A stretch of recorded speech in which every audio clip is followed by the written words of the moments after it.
Welcome back students. Last class in the generations of computers பத்தி பார்த்துட்டு இருந்தோம். அதுல last column மட்டும் next class பார்க்கலாம் சொல்லியிருந்தோம்ல. So now we are continuing with the merits and demerits. First generationல பார்த்தோம்னா சிலதெல்லாம் உங்களுக்கு படிச்சனே புரியும். அதெல்லாம் எக்ஸ்பிளைன் பண்ற அளவுக்கு ஒண்ணும் கிடையாது. எது முக்கியமான சில நியூ டேர்ம்ஸ் அப்படினு சொல்லிட்டு இருக்கும்ல ஒரு சப்ஜெக்ட்டுமே அத மட்டும் நான் வந்து பேசிக்கா சொல்றேன்.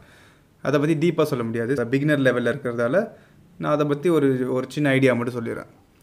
Fine. First, big in size. ரொம்ப பெருசா இருந்ததுன்ற மாதிரி சொல்றாங்க. Consumed more power, malfunction due to overheat. Big in size னா ஒரு எக்ஸாம்பிள் இமேஜ் காட்டுறேன் பாருங்க உங்களுக்கு. இந்த இமேஜ் பாருங்க. இத vacuum tubes யூஸ் பண்ண கம்ப்யூட்டர்ஸ். சோ ஃபுல்லா நீங்க இந்த இமேஜ்ல பார்க்குற இந்த டியூப்ஸ் தான் இங்க ஃபுல்லா யூஸ் பண்ணிருப்பாங்க. சோ அப்ப எந்த அளவுக்கு பெருசா இருக்குன்னு பாருங்க. சோ இது மாதிரி malfunction due to overheat.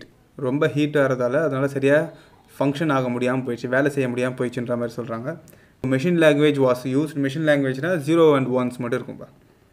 So computer இன்னைக்கு வரைக்குமே வந்து பார்த்தோம்னா நம்ம என்ன மாதிரி இன்ஸ்ட்ரக்ஷன் கொடுத்தாலும் அத ஃபைனலா பார்த்தோம்னா கம்ப்யூட்டர் எப்படி புரியும்னா 0 and 1s அப்படிதான் புரியும்.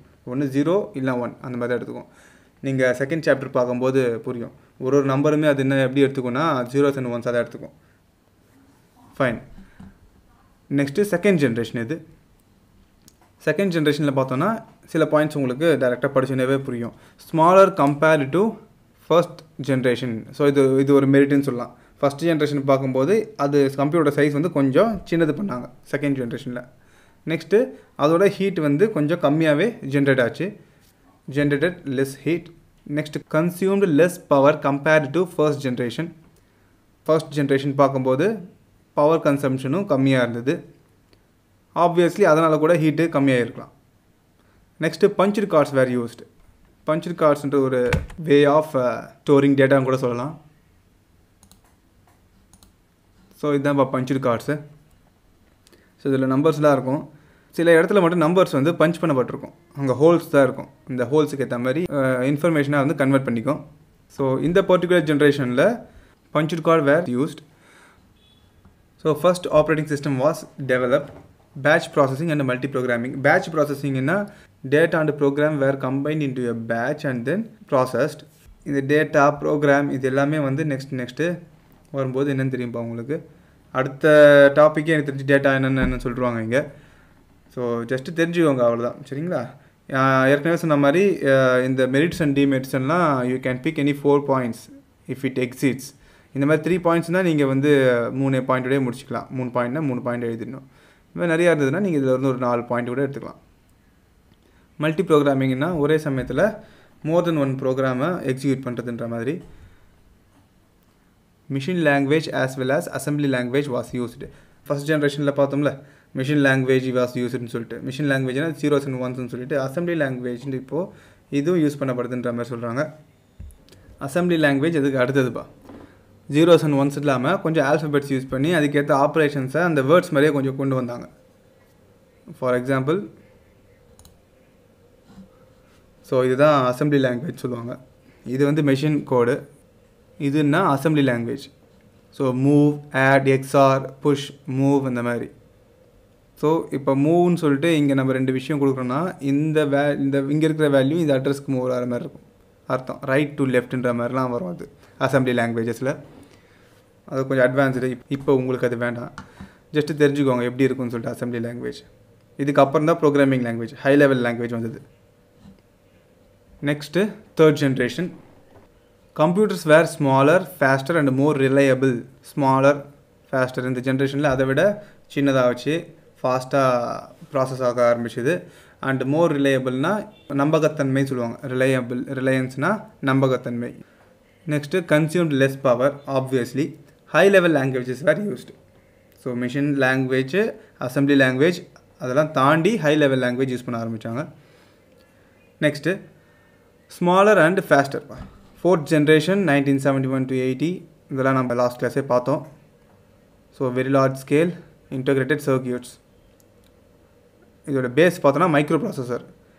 ஸோ இந்த ஜென்ரேஷனில் யூஸ் பண்ணப்பட்ட மெயின் காம்போனன்ட் என்னென்னு பார்த்தோம்னா மைக்ரோ ப்ராசஸர். ஸோ அதில் VLSI very large scale integrated circuits. Smaller and faster. இதுலேயும் இங்கே சொன்ன மாதிரி இங்கேயும் smaller and faster. Microcomputer series such as IBM and Apple were developed. IBM and Apple ரெண்டுமே வந்து கம்ப்யூட்டர் பேஸ்டு இண்டஸ்ட்ரி. ஸோ மைக்ரோ கம்ப்யூட்டர்னும் போதே உங்களுக்கு இதை பார்த்தாலே தெரியும். இது பார்த்தீங்கன்னா கோல்டன் பின்ஸ் மாதிரி இருக்கும். நல்லா உறுத்து கவனிச்சிங்கன்னா இதில் வந்து கோல்டு கலர் இருக்கிற பின்ஸ் மாதிரி இருக்கும். ஸோ அதை வச்சே கண்டுபிடிச்சல அதுதானே பிட் ப்ராசஸர்னு சொல்லிட்டு. Next portable computers were introduced. Portable கம்ப்யூட்டர்ஸ்னால் இமேஜ் பார்த்துவாங்க. ஸோ இதில் தான் போர்ட்டபிள் கம்ப்யூட்டர்ஸ். ஸோ ஒரு பெரிய சைஸ் நீங்கள் வேக்யூம் டியூப்ஸில் பார்த்தீங்களா பெரிய ரூம் சைஸில் அதிலலாம் இருந்து இது போர்ட்டபிள் கம்ப்யூட்டர்ஸ். ஒரு இடத்துலேருந்து இன்னொரு இடத்துக்கு ஈஸியாக எடுத்துகிட்டு போகிற மாதிரி கம்ப்யூட்டர்ஸ் வந்து க்ரியேட் பண்ணாங்க இந்த ஜென்ரேஷனில். நெக்ஸ்ட்டு 5th ஜென்ரேஷனில் பேரலல் ப்ராசஸிங். பேரலல் ப்ராசஸிங்னா ஒரே வேலையை 2 CPU சேர்ந்து பண்ணும். ஸோ அப்போ என்ன ஆகும் அந்த வேலை சீக்கிரம் முடியுன்ற மாதிரி. நீங்கள் மேபி கேள்விப்பட்டிருக்கலாம் டூயல் கோர், குவாட் கோர்னு சொல்லிட்டு, ஆக்டா கோர் இந்த ஃபோன்லலாம். அப்போ அங்கே என்ன இருக்குது 8 ப்ராசஸர் ஆக்டா கோர்னால், டியோ கோர்னா 2 ப்ராசஸர், குவாட் கோர்னா 4 ப்ராசஸர்ன்ற மாதிரி. ஸோ அப்போ இந்த ப்ராசஸர் வந்து இன்க்ரீஸ் ஆக உங்களுக்கு ஃபோனில் நீங்கள் யூஸ் பண்ணுற ஆப்ஸ் எல்லாம் பார்த்தோன்னா ஸ்பீடாக ஒர்க் ஆகும். ஸோ அதை கூட நீங்கள் ஒரு எக்ஸாம்பிளாக எடுத்துக்கலாம். நெக்ஸ்ட்டு சூப்பர் கண்டக்டர்ஸ் யூஸ் பண்ணுறதால உங்களுக்கு அந்த ஹீட் இஷ்யூ வந்து ரொம்பவே கம்மியாச்சு இந்த பர்டிகுலர் ஜென்ரேஷனில். So next computer size was drastically reduced. திருப்பியும் அதே பாயிண்ட் தான் வருது. இன்னும் அதோட சைஸ் வந்து ரெடியூஸ் பண்ணப்பட்டது. கம்ப்யூட்டர்ஸ் இன்னும் சின்னதாக்கப்பட்டது. Can recognise images and graphics. Images and graphics recognition பார்த்தோன்னா நம்ம டே டு டே லைஃப் ஆக்டிவிட்டியில் நம்ம கடைக்கெல்லாம் போகிறோம். இப்போலாம் ஏதாவது ஒரு சூப்பர் மார்க்கெட்டில் போய் பொருள் வாங்கினோன்னா இந்த பார் கோடெல்லாம் வந்து ஸ்கேன் பண்ணி பண்ணுறாங்க பார்த்தீங்களா, இந்த QR கோட் ஸ்கேனிங்லாம். ஸோ அதெல்லாம் வந்து இமேஜஸ் அண்ட் கிராஃபிக்ஸ் ரெகக்னிஷன் சொல்லிட்டு சொல்லலாம். Introduction of artificial intelligence and expert systems. So artificial இன்டெலிஜென்ஸ்னால் சொல்லவே தேவையில்லை.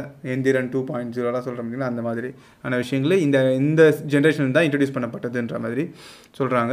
Able to solve high complex problems including decision making and logical reasoning. So artificial இன்டெலிஜென்ஸ்னாலே டெசிஷன் மேக்கிங், லாஜிக்கல் ரீசனிங்லாம் வந்து ஆட்டோமேட்டிக்காக பின்னாடியே வந்துடும். Next 6th generation parallel and distributed computing.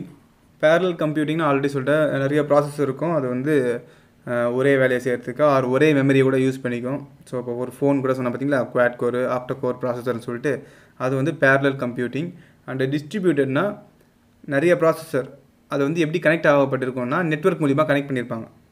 So ஒரு ப்ராசஸை அப்போ 2-3 CPUக்கு நடுவில் நெட்வொர்க் மூலிமா கனெக்ட் பண்ணி பண்ணோன்னா அது டிஸ்ட்ரிபியூட்டட் கம்ப்யூட்டிங் சொல்லிட்டு சொல்கிறாங்க. அப்போ அது அந்த டிஸ்ட்ரிபியூட்டட் கம்ப்யூட்டிங்கில் CPUs வந்து வேறு டிவைசஸில் இருக்கும். பேரலில் பொறுத்தவரைக்கும் ஒரே டிவைஸில் 2-3 ப்ராசஸர் இருக்கலாம், அந்த மாதிரி அப்படி அர்த்தம் வரும். Next computers have become smarter, faster and smaller. திரும்ப அதே பாயிண்ட்டு. ஸோ ஆனால் அது 5th ஜென்ரேஷனை விட இதில் ஜாஸ்தியாகவே இருக்கும் அப்படின்னு சொல்லிட்டு. Development of robotics, natural language processing, development of voice recognition software.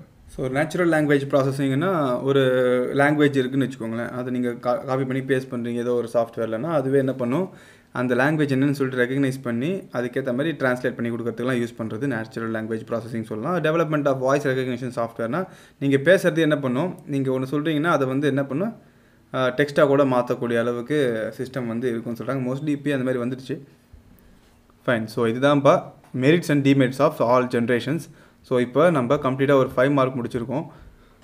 கையோடு இதை படிச்சிருங்க. இதெல்லாம் ஆட்-ஆன்ஸ் தான். இதெல்லாம் நீங்கள் படித்து எழுதினீங்கன்னா 5 out of 5 வாங்கலாம். ஸோ டேரெக்டாக டேட்டா அண்ட் இன்ஃபர்மேஷன் பார்த்துக்கலாம். டேட்டானா டேரெக்டாக இங்கே பார்த்துங்க. 2 பாயிண்ட் தான் மோஸ்ட்லி கேட்பாங்க. 2 மார்க்ஸில் தான் மோஸ்ட்லி இது வரும். Differentiate between data and information சொல்லிட்டு. Data is defined as an unprocessed collection of raw data suitable for communication, interpretation or processing. So டேட்டான்றது அர்த்தம் இல்லாத ரா ஃபேக்ட்ஸ்ன்ற மாதிரி சொல்கிறாங்க. தனியாக பார்த்தா அது அர்த்தமே நம்மளுக்கு தெரியாது. பட் அதை வச்சு நம்ம என்ன பண்ணலாம், சம்திங் ஏதாவது ஒரு கம்பைன் பண்ணி ஒரு ப்ராசஸ் மாதிரி பண்ணோம்னா from that we can get some informationன்ற மாதிரி இருக்கும். ஸோ இங்கே example 134.16 Kavitha CR data this will not give any meaningful message அப்படின்னு சொல்லிட்டு சொல்லியிருக்காங்க. நெக்ஸ்ட் இன்ஃபர்மேஷனில் பார்த்தீங்கன்னா information is a collection of facts from which conclusions may be drawn. இன்ஃபர்மேஷன்றது இந்த கலெக்ஷன் ஆஃப் ஃபேக்ட்ஸ் அதுலேருந்து சில முடிவுகளை நம்ம தெரிஞ்சுக்கலான்ற மாதிரி சொல்கிறாங்க இன்ஃபர்மேஷன்னா. In simple words, we can say that data is the raw facts that is processed to give meaningful, ordered or structured information. இது வேறு மாதிரி சொல்ல போனால் இல்லை சிம்பிளாக சொல்ல போனால் டேட்டா, அதாவது இந்த ரா ஃபேக்ட்ஸை ப்ராசஸ் பண்ணி கிடைக்கக்கூடிய அர்த்தமுள்ள விஷயந்தான் இன்ஃபர்மேஷன் சொல்லிட்டு சொல்கிறாங்க. இப்போ அதே கவிதாவை என்ன பண்ணுறாங்க, இங்கே இந்த 16 கவிதா மட்டும் எடுத்துக்கிறாங்கப்பா. அதை எடுத்து ஒரே சென்டென்ஸ் மாதிரி ஃபார்ம் பண்ணிட்டா அது இன்ஃபர்மேஷன் சொல்கிறாங்க. Kavitha is 16 years old.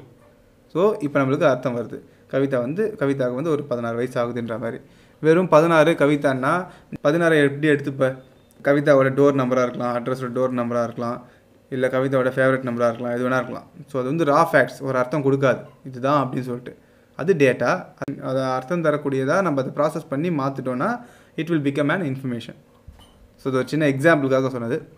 But இதுவும் ஒரு முக்கியமான 2 மார்க், ஆனால் சிம்பிள் தான். ஸோ வாட் இஸ் அ கம்ப்யூட்டர்னு கேட்பாங்கப்பா. இதுதான் முக்கியமாக நீங்கள் பார்த்துக்கணும். A computer is an electronic device that takes raw data as an input from the user and processes it under the control of a set of instructions called a program, produces a result and saves it for future use. So கண்டிப்பாக ஒரு சிஸ்டம்னா நீங்கள் ஒரு சிஸ்டமை use பண்ணணுன்னா கண்டிப்பாக அது ஒரு input கொடுக்கணும். அப்போ தான் that system can process the input that you gave. ஒரு சிஸ்டம்னா it needs some input to process. So அந்த ப்ராசஸ் பண்ண இன்புட் தான் நம்மளுக்கு என்னவா வருது, அவுட்புட்டாக வருது. இப்போ ஒரு கால்குலேட்டர் எடுத்துக்கிறோம். சிம்பிளாக ஒரு எக்ஸாம்பிள் சொல்ல போனால் ஒரு கால்குலேட்டர் எடுத்துக்கிறேன். இதில் நான் 4 + 5 அப்படின்னு சொல்லிட்டு கொடுக்குறேன்ப்பா. ஸோ 4 + 5 = 9.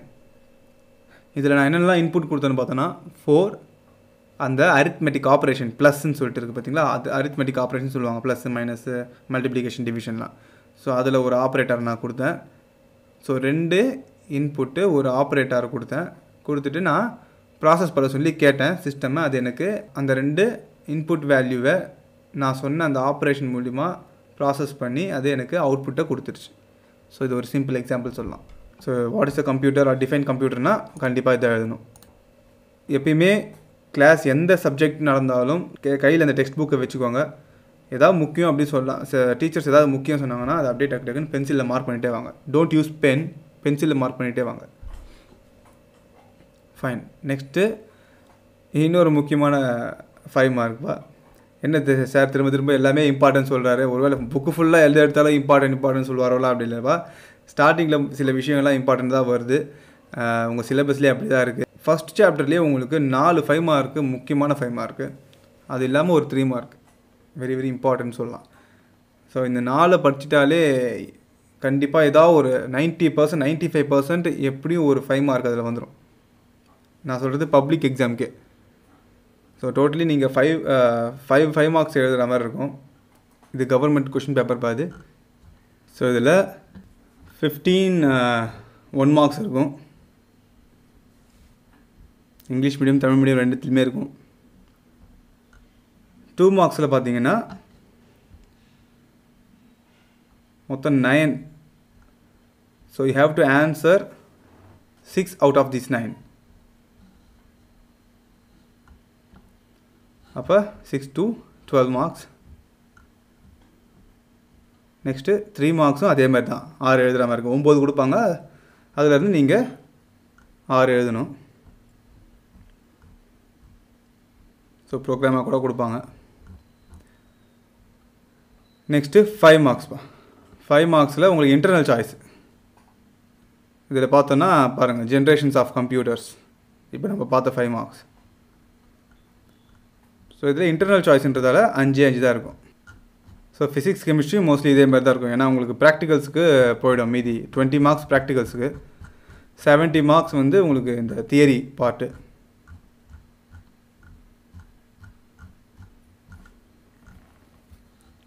ஸோ மேக்ஸிமம் மார்க்ஸ் வந்து 70. இந்த காம்போனன்ட்ஸ் ஆஃப் அ கம்ப்யூட்டர் சொன்னல நெக்ஸ்ட்டு முக்கியமான 5 மார்க்னு சொல்லிட்டு எல்லாமே வந்து ஜென்ரலாக சில விஷயங்கள் புரிஞ்சுக்கிட்டீங்கனாலே நீங்களே ஓனாக எழுதலாம். இந்த மாதிரி டாபிக்ஸ் எடுக்கும்போது நான் உங்களுக்கு சில விஷயம் சொல்லுவேன். ஸோ புக்கில் நீங்கள் அதை பென்சிலை வச்சு அண்டர்லைன் பண்ணிட்டே வாங்க. நீங்கள் படிக்கும்போது அதை மட்டும் படிச்சுக்கோங்க நல்லா. அதுக்கப்புறம் அதை கனெக்ட் பண்ணுறதுக்கு நீங்களே ஓனாக கனெக்ட் பண்ணிக்கோங்க, அதை புரிஞ்சுக்கிட்டு. அப்படி எழுதினாலே வந்துடும் உங்களுக்கு ஒரு 5 மார்க் அளவு லெங்க்த்தியாக வந்துடும். ஸோ இன்றைக்கி நம்ம இந்த டாப்பிக்கோட இந்த டயக்ராம் மட்டும் பார்க்க போகிறோம் எப்படின்னு சொல்லிட்டு. 3 மார்க்கில் இந்த டயக்ராம் மட்டுமே கூட கேட்பாங்கப்பா சில டைமு. அதனால் இந்த டயக்ராம் நல்லா பார்த்துக்கோங்க. இந்த டயக்ராம் மட்டும் நான் உங்களுக்கு எக்ஸ்பிளைன் பண்ணிடுறேன். நிறைய ஆரோஸ்லாம் இருக்கும், டக்குன்னு பார்த்தா கன்ஃபியூஸ் ஆகிற மாதிரி இருக்கும். இதை கரெக்டாக புரிஞ்சுக்கிட்டிங்கன்னா நீங்கள் தப்பே பண்ண மாட்டீங்க. இந்த கண்ட்ரோல் ஃப்ளோவில் உங்களுக்கு தப்பே வராது.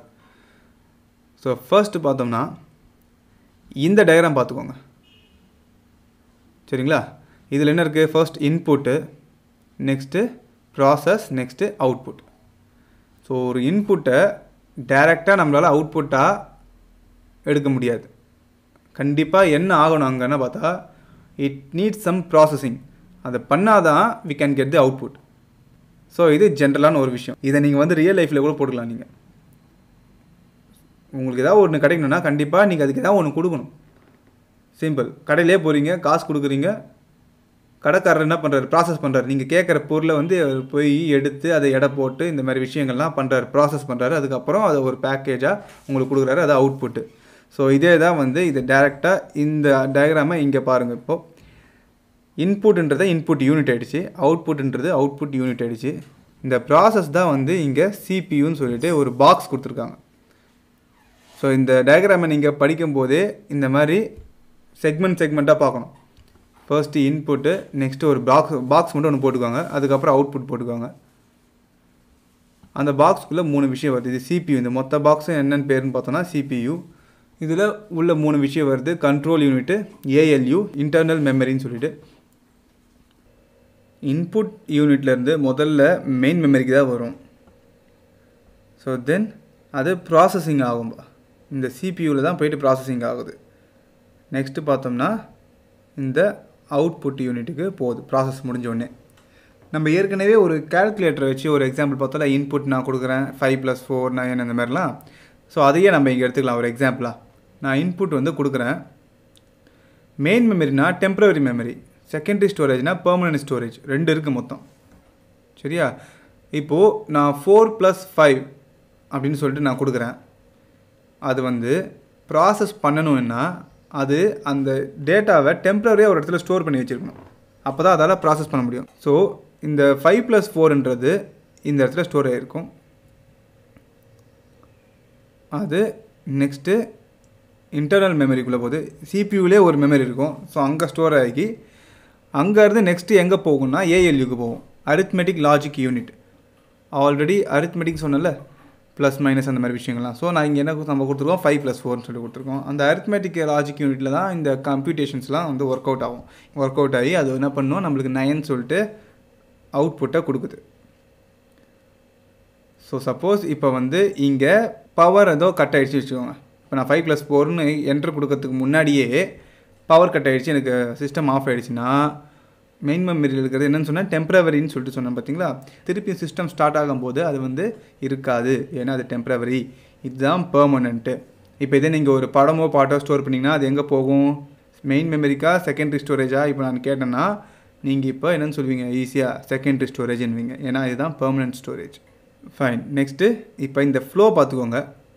இன்புட்லேருந்து முதல்ல மெமரிக்கு, அதுக்கப்புறம் மெயின் மெமரியிலேருந்து நம்ம கொடுக்குற இன்புட் வந்து எனக்கு இந்த பாட்டை வந்து ஸ்டோர் பண்ண அப்படின்னு சொன்னால் அது செகண்டரி ஸ்டோரேஜுக்கு போய்டும். இல்லை எனக்கு பாட்டை எடுத்து நான் ப்ளே பண்ணணுன்னா அப்போ மெயின் மெமரியில் போய்ட்டு அந்த இன்ஸ்ட்ரக்ஷன்ஸ் எக்ஸிக்யூட் ஆகி இன்ஸ்ட்ரக்ஷன் வந்து சிபியூ மூலிமா எக்ஸிக்யூட் ஆகி கூட என்ன பண்ணுவோம்? நம்மளுக்கு செகண்டரி ஸ்டோரேஜ் ஆக்சஸ் பண்ணி எடுத்து கொடுக்கும். ஒரு பாட்டோ படமோ எடுத்து கொடுக்கணுன்னா பாட்டு ப்ளே பண்ணுறது, படம் ப்ளே பண்ணுறது, இந்த மாதிரி விஷயங்கள் செகண்டரி ஸ்டோரேஜ்லேருந்து இருக்குது. அதாவது அதுக்கு இன்ஸ்ட்ரக்ஷன் போகுது, அது நம்மளுக்கு திருப்பி தருது. அதே மாதிரி இப்போது கால்குலேஷன் நம்ம இன்புட் கொடுக்குறோம், அது அவுட்புட்டு இப்படி வருது வெளியே. ஸோ இப்படி தான் நீங்கள் இந்த டைரக்ஷன் ஃப்ளோ பார்க்கணும். நெக்ஸ்ட்டு பார்த்தோன்னா இது எல்லாமே டேட்டா பார்த்துப்பா. இது எல்லாத்தையும் டேட்டா போகும். நீங்கள் இன்புட் கொடுக்கறது டேட்டாவை தான் போகும், அது டேட்டா ப்ராசஸ் ஆகி டேட்டாவை தான் உங்களுக்கு வெளியே கொடுக்கும். ஸோ அதனால் இதை வந்து ரெட் லைனில் போட்டிருக்காங்க, டேட்டா பாத். நெக்ஸ்ட்டு கண்ட்ரோல் பாத். இந்த கண்ட்ரோல் பாத்தை நீங்கள் ரியல் டைம் எக்ஸாம்பிளாக நம்ம வச்சுக்கலாம்னா இந்த பவர் சப்ளைன்னு வச்சுக்கோங்க. சிம்பிளாக முடிஞ்சு போச்சு. எல்லாத்துக்குமே இதுதான் பவர் சப்ளை கொடுக்குற மாதிரி. ஸோ பார்த்தீங்கன்னா கண்ட்ரோல் யூனிட்லேருந்து எல்லா பாக்ஸுக்கும், அதாவது 1 2 3 4 5 6 இந்த 6 பாக்ஸுக்கும் என்ன ஆகும்? சிக்னல்ஸ் போகும், கண்ட்ரோல் சிக்னல்ஸ் போகும். இது எல்லாமே டேஷ்ட் லைன்ஸாக இருக்குது. ஸோ இவ்வளோ தான் இந்த டயக்ராமு. ஸோ முதல்ல ஜென்ரேஷன்ஸ் ஆஃப் கம்ப்யூட்டர்ஸை ஃபுல்லாக படிச்சிருங்க இன்றைக்கி. படிச்சுட்டு இந்த டயக்ராமை எல்லாருமே வரைஞ்சி பார்த்துட்டு எனக்கு ஸ்டில் எடுத்து எனக்கு பர்சனலாக அனுப்பிச்சுடுங்க. ஸோ இன்றைக்கி இதுதான் உங்களுக்கு டாஸ்க். இதோட தியரி பார்ட்டை நம்ம இப்போ நான் சொன்னேன் பார்த்தீங்களா, இதுதான் தியரியில் மோஸ்ட்லி சொல்லியிருப்பாங்க நெக்ஸ்ட். ஸோ அதை நம்ம நெக்ஸ்ட் கிளாஸ் பார்ப்போம். The class is over for now.